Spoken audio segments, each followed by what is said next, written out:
বিহারে অঘটন ঘটিয়েছে বিজেপি। এবার মিশন বাংলা। বিহারে যেভাবে জাতপাতের ওপর ভর করেই নির্বাচন হয়েছে, সেই সমীকরণ উল্টে দিয়ে সংখ্যালঘুদের ভোটও এনডিএ জোটের ভোট বাক্সে যেতে পারে, এমনটা কেউই আন্দাজ করেননি। এক কথায় বিরোধীদের ধুয়ে মুছে সাফ করে দিয়েছে শাসক জোট। বিহারের ভোট বাংলাতেও চর্চায় ছিল দুটো কারণে। এক, প্রথমবার এসআইআর প্রয়োগ করে ভোট হয়েছে বিহারে। দুই, 6 মাস পরের নির্বাচনে বিহারের একটা প্রভাব পড়তেই পারে বাংলায়। বিজেপি অ্যাডভান্টেজ পেতে পারে, এমনও বলা হচ্ছে। এবার দেখা যাচ্ছে তৃণমূলেরও কেউ কেউ বলছেন বিহারের ভোটে বিজেপির সাফল্য বাংলায় পড়তে পারে। ভরতপুরের বিধায়ক তৃণমূল নেতা হুমায়ুন কবির এবার সেই কথাই জানিয়ে দিলেন। বাংলার প্রথম সারির টিভি চ্যানেলগুলোকে দেওয়া সাক্ষাৎকারে হুমায়ুন বলেছেন, বাংলার মুসলিমদের কাছে এখনও বিজেপির তেমন গ্রহণযোগ্যতা নেই।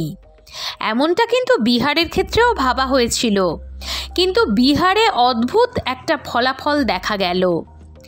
বাংলার তৃণমূল নেতৃত্বকে কিন্তু এই দিকে খেয়াল রাখতে হবে। মুসলিমরা যদি দিনের পর দিন বঞ্চিত হতে থাকে, তাহলে যে কোনো দিন বাংলাতেও এই পরিস্থিতি দেখা যেতে পারে। এর মধ্যে দিয়ে তৃণমূলকে কার্যত হুঁশিয়ারি দিয়েছেন হুমায়ুন। এমনিতেই তার সঙ্গে একটা দূরত্ব তৈরি হয়েছে দলের, একথা সবাই বলছেন।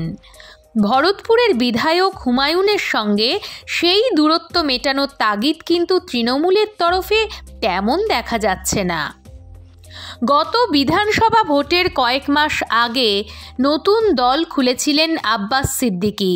সেই দল আজও অস্বস্তিতে ফেলে চলেছে তৃণমূলকে। তৃণমূলের শক্ত ঘাঁটি ভাঙর আজ আইএসএফ বিধায়ক নওশাদ সিদ্দিকীর দখলে। রাজনৈতিক মহলের বিশ্লেষণে স্বতন্ত্র জায়গা করে নিতে না পারলেও দক্ষিণ 24 পরগনার রাজনীতিতে যে নওশাদ ফ্যাক্টর, তা বলার অপেক্ষা রাখে না। আগামী নির্বাচনকে কেন্দ্র করে বাংলার বুকে ধীরে ধীরে আইএসএফকে আরও গ্রহণযোগ্য করে তোলার চেষ্টা করছেন নওশাদরা। আপাতভাবে মনে হতে পারে মাত্র একটি বিধানসভায় হার এমন কি সমস্যায় ফেলতে পারে তৃণমূলকে।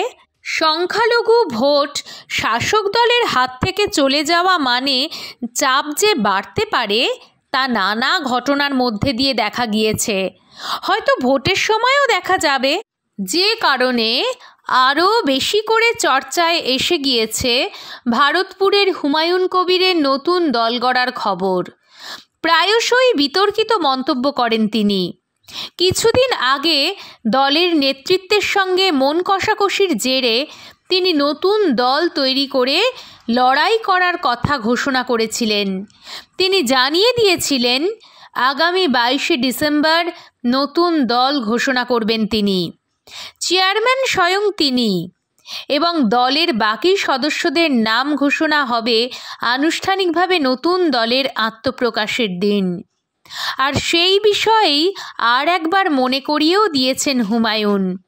বলেছেন, হাতে এখনও বেশ কিছুটা সময় হয়েছে, প্রায় 1 মাসেরও উপরে। তার মধ্যে যদি দলের নেতৃত্বরা মনে করেন যে আমার কথা সঠিক, তাহলে তারা সেইভাবে ব্যবস্থা নেবেন। ওদের হাতে 21শে ডিসেম্বর অবধি সময় রয়েছে, অর্থাৎ 21শে ডিসেম্বর পর্যন্ত সময় দিয়ে আরও একবার হুঁশিয়ারি দিয়েছেন হুমায়ুন কবির। যদি তৃণমূল আগ্রহী না হয়, তাহলে নতুন দল ঘোষণা করে দেবেন। সেক্ষেত্রে তার লড়াই হবে মূলত মুর্শিদাবাদ কেন্দ্রিক, আর ওই এলাকায় মুসলিমদের সংখ্যাগরিষ্ঠতা রয়েছে। তাই প্রশ্ন থাকছেই, ওই এলাকায় কি ঝুঁকি নিতে চাইবে তৃণমূল, নাকি হুমায়ুন কবিরকে ফিরিয়ে আনার রাস্তায় হাঁটবেন মমতা বন্দ্যোপাধ্যায়, অভিষেক বন্দ্যোপাধ্যায়?